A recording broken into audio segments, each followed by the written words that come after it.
Right, this is a review of my little Mitsubushi car, which is very similar to the electric versions made by, not made, I think they're all made in the same place.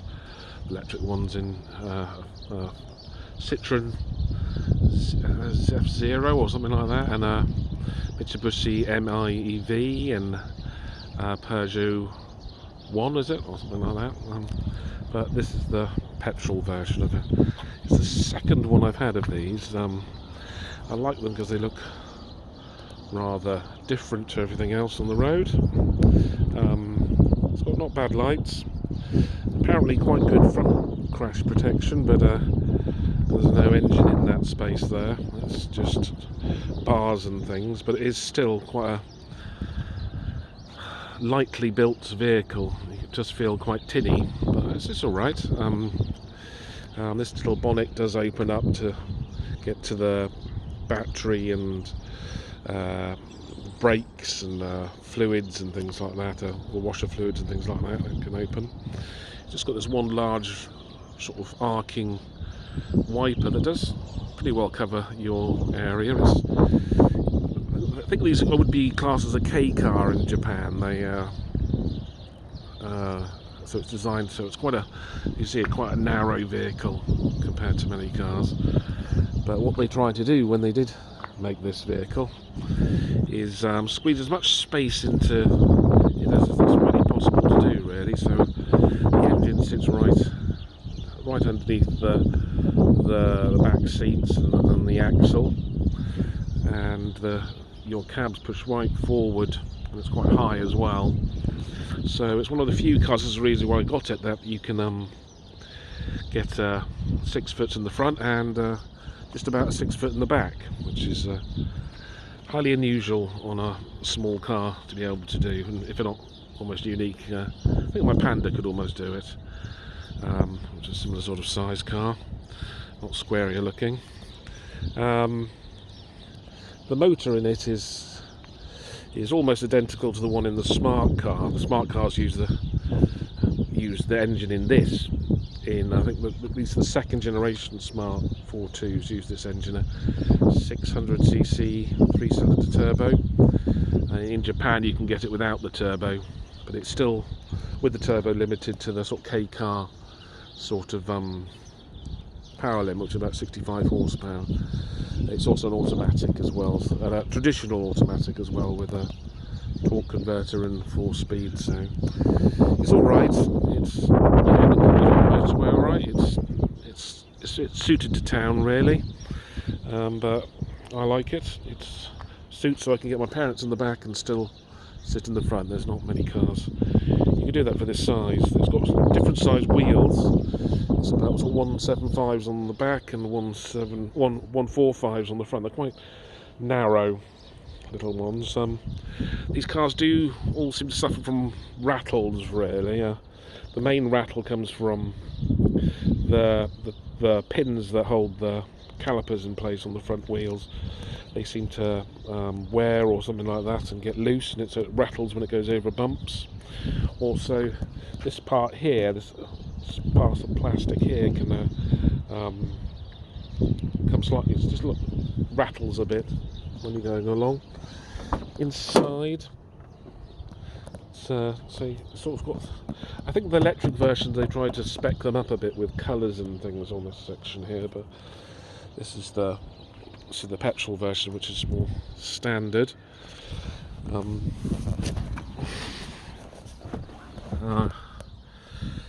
The speedo is sort of digital in the middle, and it's got like a rev counter out the outside. I think the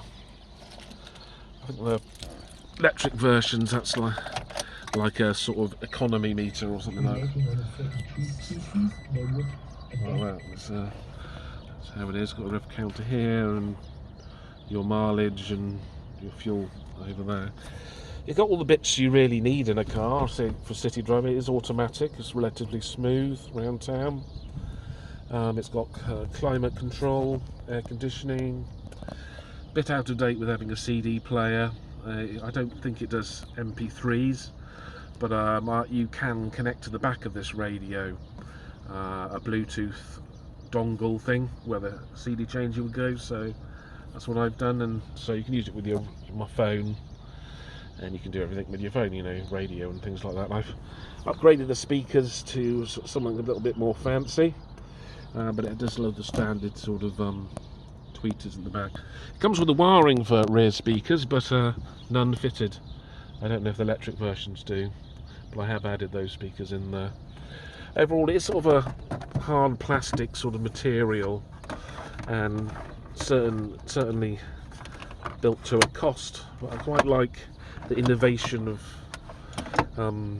cars like this, how they make them to this price. Now, simple they are really. Things. There's a fog light down here option for the sort of UK market.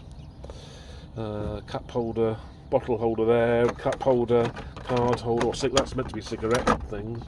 There's also another one up here. These cars have a secret sort of space in here where you store the manual. It comes down here and the manual's up in there, and then you've got a normal good size glove box there. I think because it is a Japanese car meant for a sort of for right-hand drive, it's sort of the wiring and things is catered for a bit better than in some, or most cars that are converted to right-hand drive.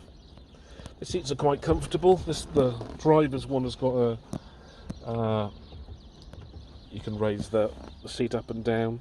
I was thinking about putting some washers to raise this part of the seat up a little bit more, because my legs, I do find it doesn't support them very well. But it's reasonably comfortable. It's got a place to put your footrest when you're not using your left foot, which is quite key in a car. It's reasonably nippy. You get some car bullying problems, I find. I put a camera up on there. It's one issue I do get stressed with when driving around. In the back it's a bit dirty because carrying things, but it is a very roomy space at the back with the darkened windows.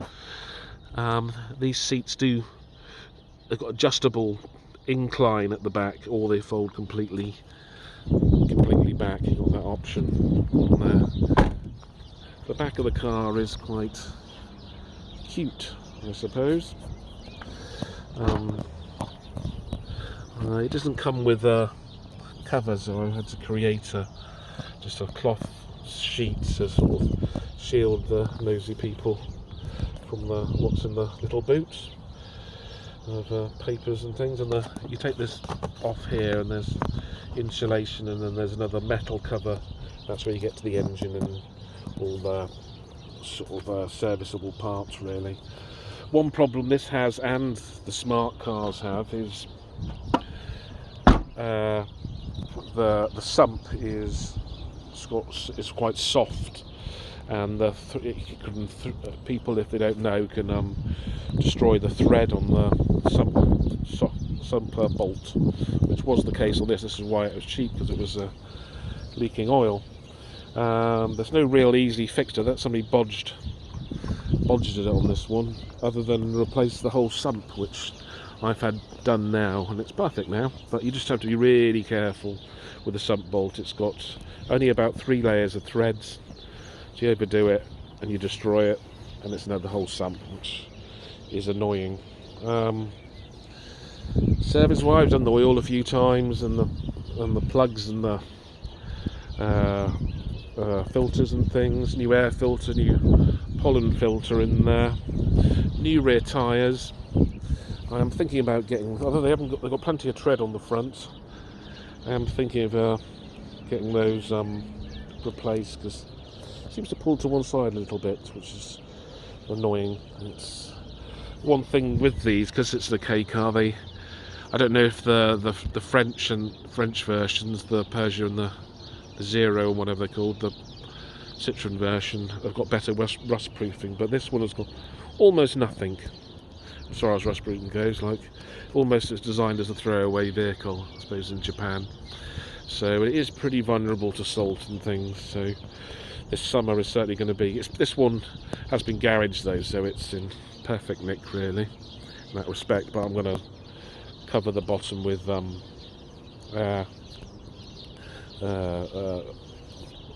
rust producing things, at least on the sides. It has, because it is designed purposely for to be a battery operated car, you do sit higher up. There's quite a space at the bottom where underneath the seats where the batteries would sit, and in this one this has just got a plastic cover which does help with rust, and there's also another one at the front just covering the front part, so that does help with rust. It's just the sides really, the sills can be quite vulnerable in this, but this model is pretty well perfect in that respect. I don't know what other things do. It's got sort of electric folding mirrors, quite handy, although it's quite narrow in the first place. That's about all I can say on my little iCar. It's perfect little car really. You for driving around and carrying 4 people that are relatively tall, I don't think there's another car can do it. And it's petrol, so no guilt about diesel power, which was the reason why I got rid of my Panda. Not too guilty about the stink coming out the back.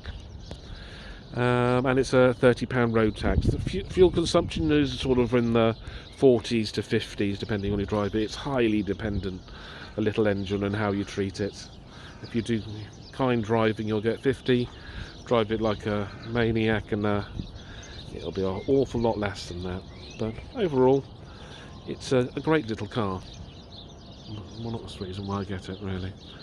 Bye for now.